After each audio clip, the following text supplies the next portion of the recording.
जी हाँ, जो 7 जो अन्य है, देखिए वही हम बार बार बात कर रहे हैं, 7 जो अन्य है, रिजवान साहब भी हमारे साथ हैं। केआरपीपी एक पार्टी बनाई बेल्लारी के रेड्डी बंधुओं ने, तो उनमें इस 7 में 2 सीटें उनकी हैं। दो सीटें, 2 में वो जनार्दन रेड्डी एक में है, हाँ। लीडिंग है, और एक पीछे आ रही है, तो देखना है कि वो 2 सीट भी आएगी या नहीं। और अभी खबर पर ये 7 फिर कौन से हैं? ये 7 क्योंकि बहुत अहम हो जाएगी। बीएसपी है, एक बीएसपी है, जो बीएसपी तो वो है जो पुलिकेश नगर जो कांग्रेस से गए, कांग्रेस के एक बागी जो बीएसपी से लड़े वो एक जीत रहे हैं, उससे एक पे आगे चल रहे हैं।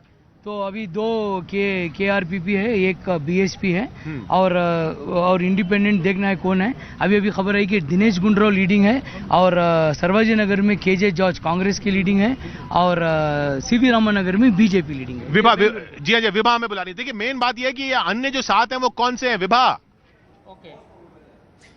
किशोर बिल्कुल किशोर, इंफॉर्मेशन जो आप अब से थोड़ी देर पहले ही पूछ रहे थे कि जो 7 अदर्स हैं, वो अदर्स में किनके पास कौन कौन सी सीटें इस वक्त लीड के तौर पर नजर आ रही हैं, तो वो इंफॉर्मेशन एक बार जरूर देना चाहूंगी।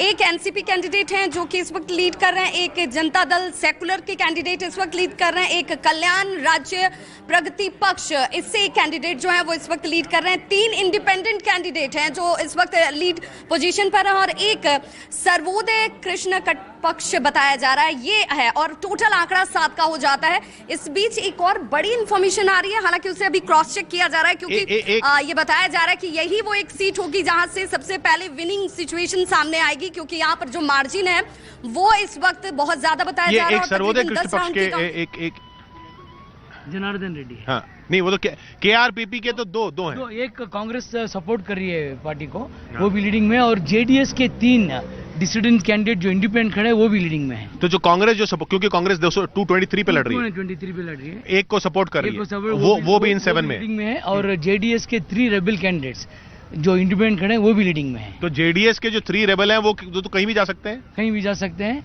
एक बीएसपी है और एक जनार्दन रेड्डी है। जनार्दन रेड्डी और एक ये जो रेबल हैं जेडीएस के, ये भी कहीं भी जा सकते हैं। और केआरपीपी जो जनार्दन रेड्डी की तो बात हुई, एनसीपी के जो कैंडिडेट हैं वो कांग्रेस के, मतलब एक तो कैंडिडेट वो हैं जिनको कांग्रेस ने सपोर्ट किया है, तो ये 111 का 112 तो वो वैसे ही हो जाता है। अन्य में एक तो वो हैं जिनमें कांग्रेस ने सपोर्ट किया है। विभा, एक कैंडिडेट वही है जिसमें जो कांग्रेस ने सपोर्ट किया है, जरा पता करना वहां पे।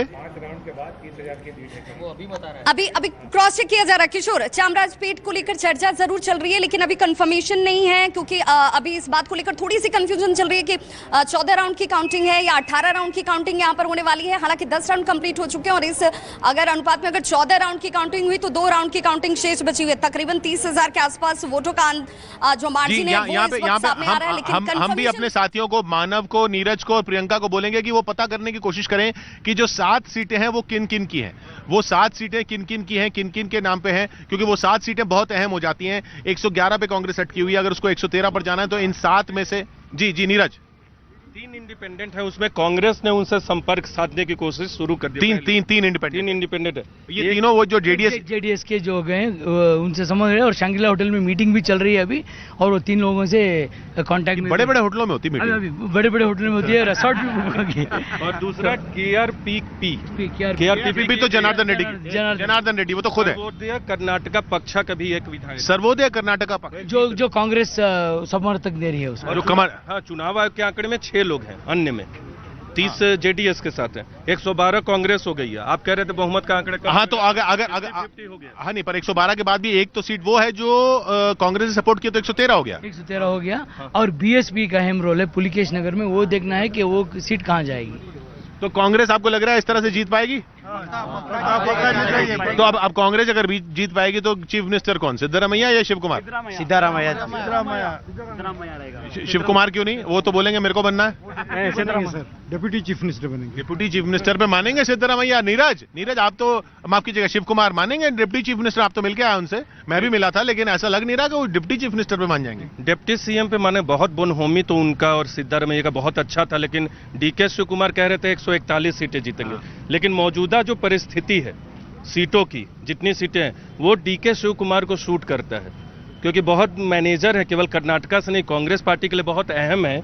तो ये जो सीटें हैं किशोर, ये डीके शिव कुमार की पॉलिटिक्स को, पार्टी के अंदर इस स्ट्रैटेजी को सूट करता है। अब बनते हैं कि नहीं ये देखना होगा, लेकिन मल्लिकार्जुन खड़गे के करीबियों से जब हमारी बातचीत हुई, उनका कहना था कि ये सारी चीजें रणदीप सुरजेवाला पहले बातचीत करेंगे लोगों से, विधायक दल की बैठक होगी उसमें तय होगा, लेकिन डीके शिव कुमार छोड़ेंगे, डिप्टी सीएम पे मानेंगे, मान भी सकते हैं क्योंकि पहले भी ऐसा हुआ है, लेकिन बाद में क्या होगा वो अगर राजस्थान जैसी स्थिति ना हो, फिर से छत्तीसगढ़ जैसी स्थिति ना हो, मध्य प्रदेश जैसी स्थिति ना हो कि वहां दो खेमा बीच बीच में आपको दिखे।